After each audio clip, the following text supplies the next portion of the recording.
Olá, meus irmãos, que o Eterno abençoe a todos. Depois de fazer esse vídeo sobre as 5 exigências para se viver a nova aliança, eu comentei que eu iria fazer um vídeo individual de cada assunto para ficar mais fácil ainda a compreensão dessas exigências.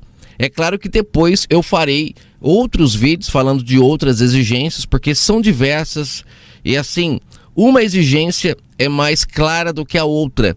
Uma pena que foram jogados muito entulho em cima das mensagens do Messias, muitos versos isolados, muita manipulação de texto, e com isso fica difícil das pessoas compreenderem as suas palavras de forma clara. São as suas palavras que de fato nos libertam, e conhecereis a verdade vos libertará. Só que esse verso, ele é utilizado e repetido diversas vezes por muitas pessoas, de forma a não combinar com o que de fato está escrito no contexto. Porque se você não explicar para as pessoas o contexto que ele fala esse verso, você pode pegar esse verso e usar para o que você quiser. É como aquela frase que muitas pessoas utilizam: nem Jesus agradou a todo mundo, né? E muitos usam isso para querer dizer que não estão se agradando dela, daquilo que ela está tentando fazer, que muitas das vezes é algo totalmente amoral, é totalmente ilógico, é totalmente irracional, e ela compara aquilo com o verbo da vida. Como pode? É só a pessoa não tendo compreensão do que ele falava para comparar o que ela muitas das vezes quer dizer e que não está sendo aceito com o que ele disse e o que não foi aceito. É um absurdo. É o mesmo caso de João 8, quando se repetem esse verso de forma repetitiva, sem explicar o contexto, e as pessoas não compreendem o que ele estava tentando falar. É isso que eu digo que é fermento, que é manipulação. A luz não chega para as pessoas, a luz da sua mensagem de forma clara, porque é sempre trazida aos pedaços, é sempre trazida um terço da mensagem, e olha lá, quando é um terço é muito, geralmente é uma palavra que ele falou, um conjunto de 2, 3 palavrinhas, aí criam uma frase e criam-se um contexto em cima daquilo que não tem nada a ver muitas das vezes com o que ele falou. Isso é um absurdo, isso é fermento, isso é blasfêmia, isso é apostasia. Se você ler o contexto de João 8, é maravilhoso. Um dos contextos mais esclarecedores para mostrar o quanto o povo de Israel estava afastado do Criador, e o Pai tentando resgatar ali numa briga de entendimentos, tentando trazer eles para a nova aliança, e eles querendo relutar em se permanecer com a roupa velha. E ali ele fala para eles que ele tinha como pai o diabo, ou seja, o engano, a mentira. Por muitos anos foi introduzido o engano na mente deles, e esse engano cresceu, ficou tão forte, tão grande, que agora a verdade não entra. Eles não estavam querendo aceitar a verdade. E ele falando: a verdade está em minhas palavras, prestem atenção no que eu estou falando. E até hoje a humanidade não presta atenção em suas palavras, por causa desses homens que, por não aceitarem as suas palavras, o mataram e depois fermentaram a sua palavra neste livro Bíblia, trazendo um livro para a gente totalmente distorcido quanto à divisão da nova aliança e velha aliança, né? Totalmente contraditório, não deixando claro em que momento começa a nova aliança. Eles deixam 2 alianças valendo ao mesmo tempo, né? Porque enquanto o Messias está na carne é velha aliança, mas no livro Bíblia você percebe que eles já colocam como sendo nova aliança. Essa ideia de velha aliança e nova aliança é interessante, como o Pai sempre trouxe para o físico as coisas para a gente poder entender. A gente precisa entender que a velha aliança era uma aliança de noivado, que o Pai estava preparando sua noiva para poder vir e se casar com ela. É ou não é? Presta atenção no que eu vou falar agora. Essa prática que as pessoas têm de, antes de se casar, né, elas noivarem, elas se prepararem para poder se casar, o Pai aderiu isso como sombra para a gente poder entender o seu plano de salvação. Então, a velha aliança, ela é um momento aonde está sendo preparada a noiva. Por isso que o Pai levanta ali em Israel homens que cuidariam de sua noiva, que está na parábola da vinha, que são os lavradores, que ele arrenda uma terra, cerca ela. E por que ele cerca? Porque ele precisava preparar a sua noiva. A sua noiva, ela era integrante do restante da humanidade. Estava todo mundo no mesmo balaio, toda contaminada, cheio de adultério, cheio de prostituição. E o Pai então cerca, né, um espaço para poder lapidar, e cria uma proteção em cima de Israel, onde ninguém entra, ninguém sai. Porque agora é momento de purificar, é momento de limpar o entendimento da minha noiva, para que eu possa me relacionar com ela. Essa parte de ele se relacionar, que é hoje o que a gente chama de o Espírito Santo se relacionando com a gente, que antes não era assim, eram através dos homens, o povo não tinha acesso ao Espírito Santo porque não havia relacionamento. É o mesmo que acontece no relacionamento, né, com um casal. Você percebe que o casal só passa a se relacionar de verdade depois que casa, antes não se relaciona. A gente só tem contato ali de longe com a noiva. É para ser assim. Hoje, como mudou muita coisa, hoje tem até namoro, que na época não tinha, né? Então hoje tem namoro que confunde essa sombra, mas o que existia antigamente era o noivado e o casamento. Então esse momento de noivado, que é a velha aliança, que o pai estabeleceu algumas exigências lá para que aqueles homens cumprissem, é para que a noiva pudesse ser lapidada e com isso o pai pudesse, no momento certo, vir e se relacionar com ela, se casar, que aí é o Espírito Santo que vem para se relacionar com ela. E foi isso que o Messias veio trazer, a mensagem de que estava chegando a hora, né? Tá quase lá. Foi o que ele falou para a mulher samaritana, né? É chegada a hora. Ele já estava ali no finalzinho do seu ministério, vamos falar assim, né? Da sua função, onde ele veio abrir a porta do reino e dizer: quem quiser entrar por essa porta, o momento é agora. Vocês têm o aval do Criador para fazer isso. Ou seja, era um momento de transição, aonde eles sairiam da velha aliança para a nova, aonde já é casamento, não é mais velha aliança. Só que é preciso entender que o noivado durou até a morte do Messias. O noivado durou até ali. Por mais que é um momento de transição, mas a nova aliança só inicia na ressurreição dele. Porque antes disso era ainda noivado. Era noivado. O pai, naquele momento ali que estava no Messias, tentando se reconciliar com a humanidade, veio buscar as ovelhas perdidas, como ele fala. Naquele momento ali, ele estava procurando, encontrando as virgens que não tinham apagado suas lamparinas, que compreenderiam a sua mensagem. Embora Israel estava, né, boa parte já prostituída e enganada, ele estava ali procurando, como em um garimpo, realmente garimpando ali quem estava dando crédito à sua palavra para que ele pudesse tirar do aprisco, como ele fala lá em João 10.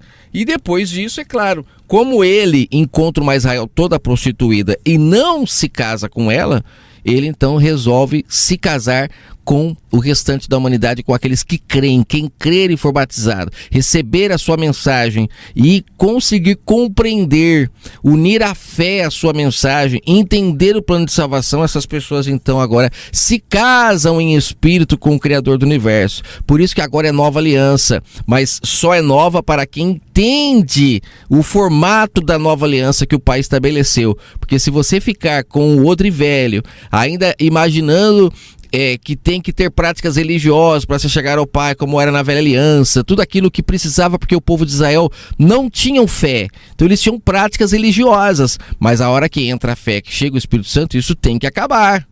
Pegue ali no índice da sua Bíblia para você ver que o livro de Mateus, ele está iniciando e está como nova aliança, Novo Testamento. Como pode existir um Novo Testamento se o velho ainda estava vigente, né?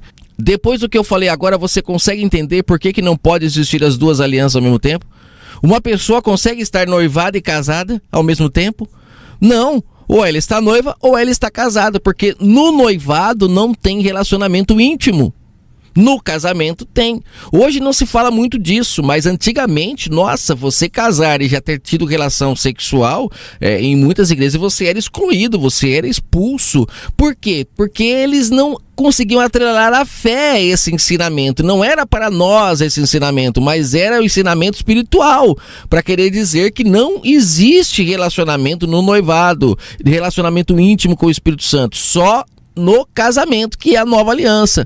Mas as pessoas expulsam da igreja, né, exclui quem tem relacionamento antes do casamento, e com isso o povo que está ali naquele local não entende o sentido espiritual disso tudo, né? Não entende que a nova aliança, o Pai deixou isso claro para a gente poder enxergar, mas infelizmente os entulhos, as obras da carne não deixam as pessoas entenderem.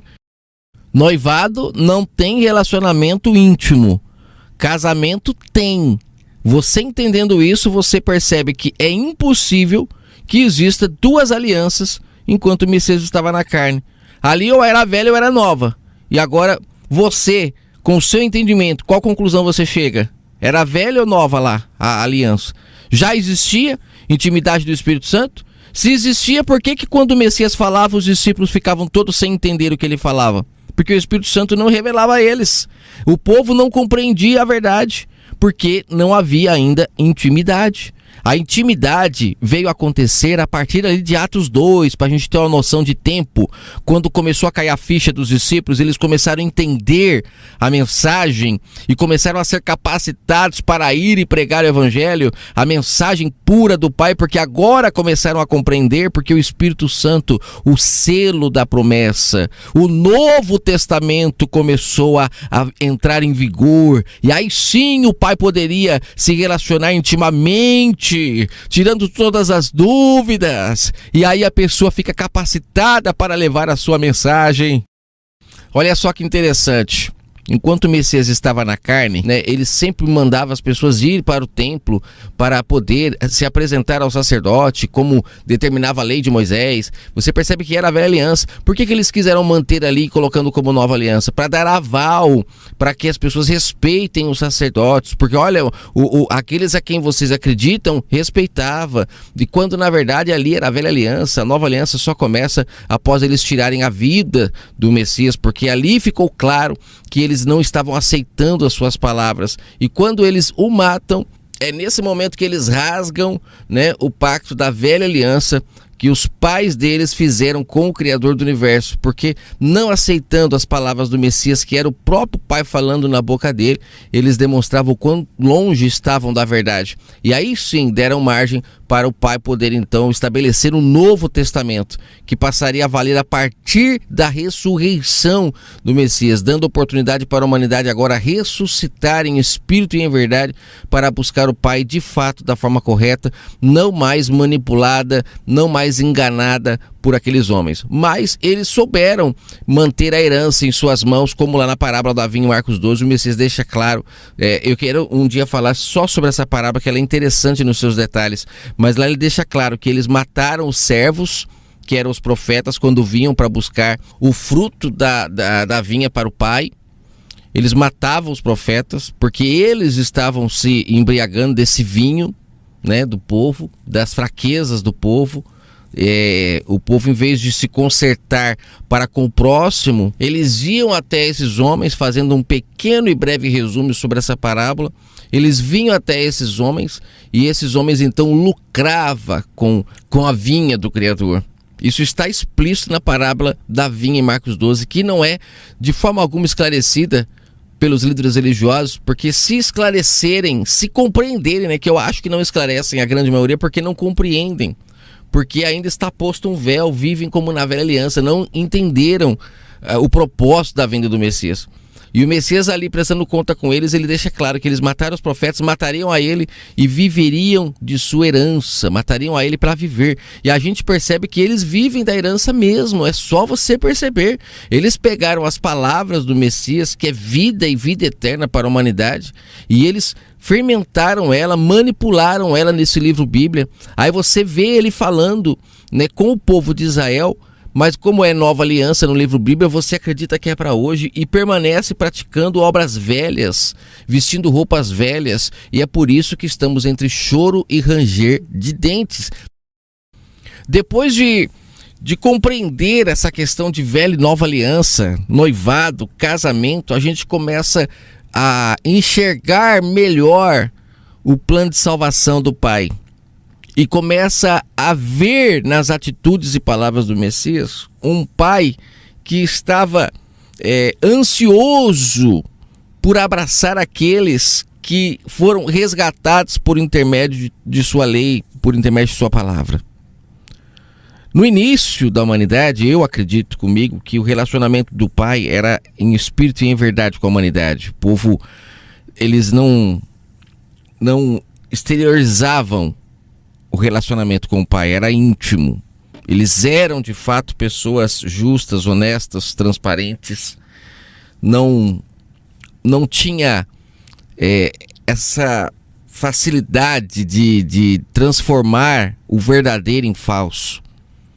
Mas o tempo foi passando e as pessoas começaram a se afastar do Criador, deixando de lado esse relacionamento em espírito e em verdade, para ter um relacionamento falso, que é aquele relacionamento carnal, onde a pessoa ela vai a um templo, um exemplo, para buscar o Criador do universo, e lá ela volta cheia de mensagens que alguém a deu em nome do Pai, e ela crê naquilo e ela passa a ser agora conduzida por aquela mensagem, já não ouve mais o Pai no seu próprio entendimento, deixou de ser sua casa, agora ela é casa daquela pessoa que entrou lá no seu entendimento, se relacionou com ela e manipulou ela para que agora ela haja conforme aquela pessoa acredita que é a verdade, né?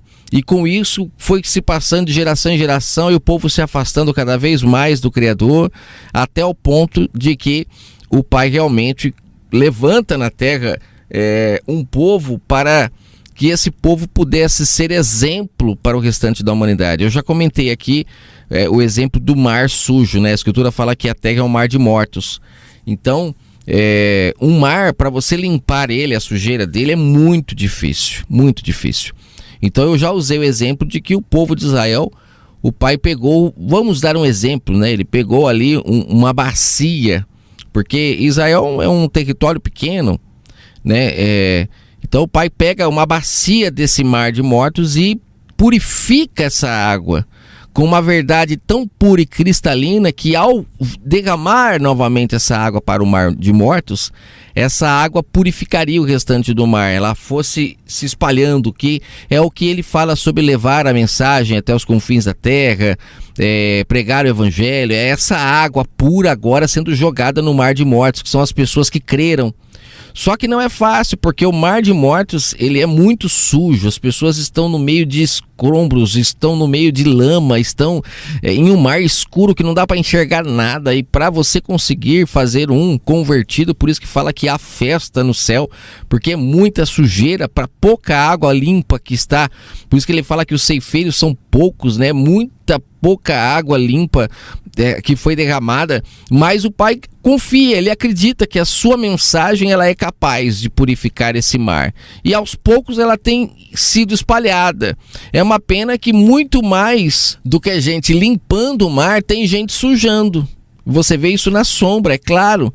Você vê que limpar o mar mesmo são só as empresas contratadas que fazem. Dificilmente você vê uma pessoa em sã consciência, ou seja, que tem o são em si, o Criador, que a convence ali numa atitude que ela vai prejudicar, estou falando agora o mar espiritual, que ela vai prejudicar a humanidade com suas palavras, com suas atitudes, e a pessoa, não vou sujar o mar, não vou ter essa atitude, não vou agir dessa forma. E a pessoa então naquele momento ela é convertida, que isso é a verdadeira conversão, ela é convertida a não fazer, a não sujar o mar.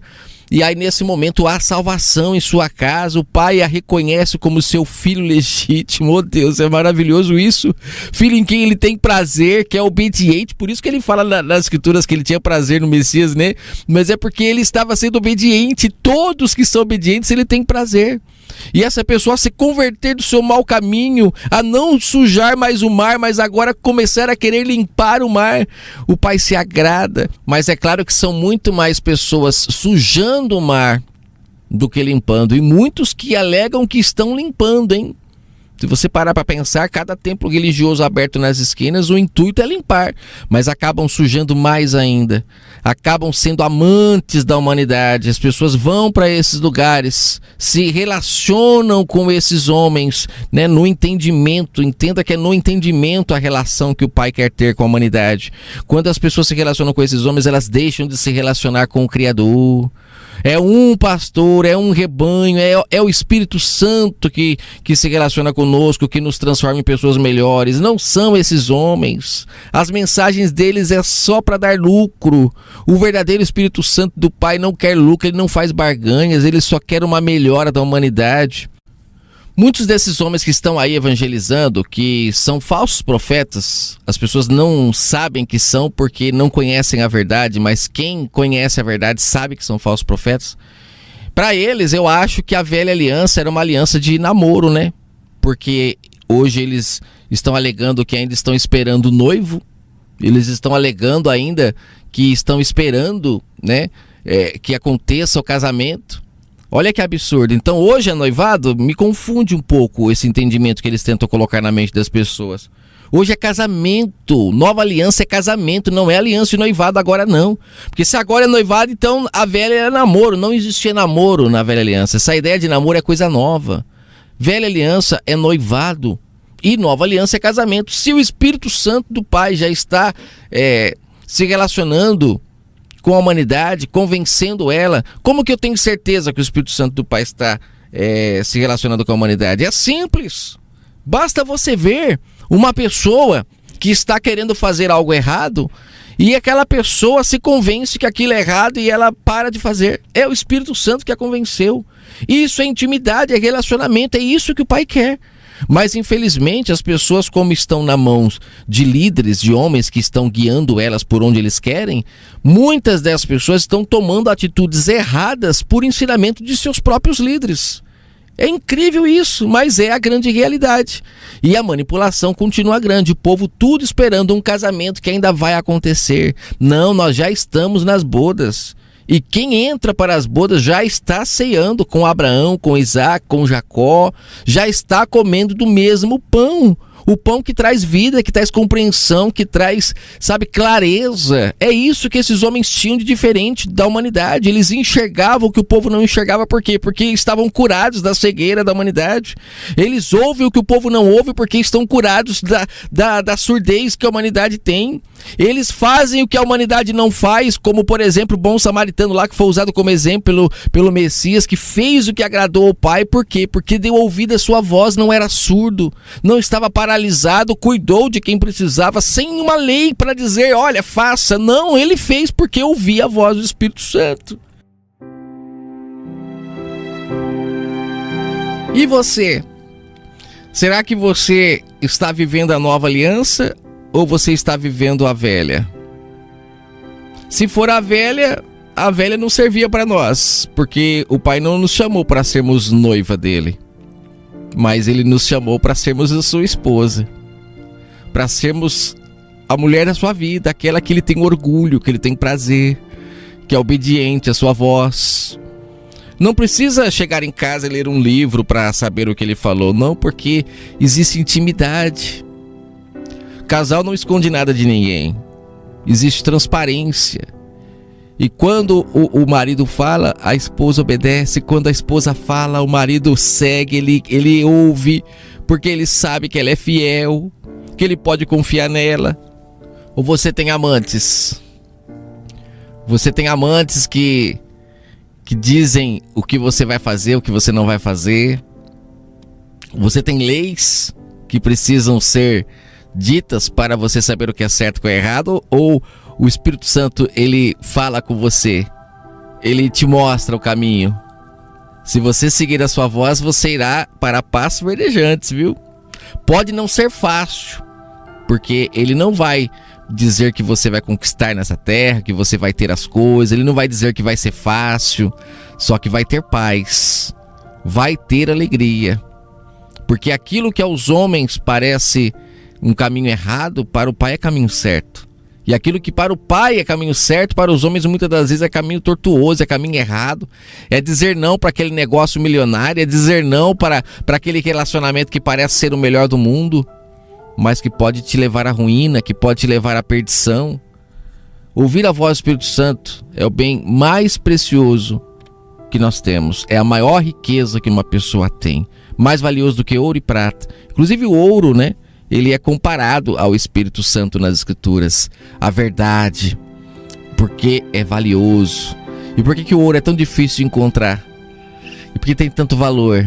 Justamente porque é difícil de encontrar. Assim é o Espírito Santo. Rico, milionário, é aquele que encontra esse tesouro. O Espírito Santo do Criador.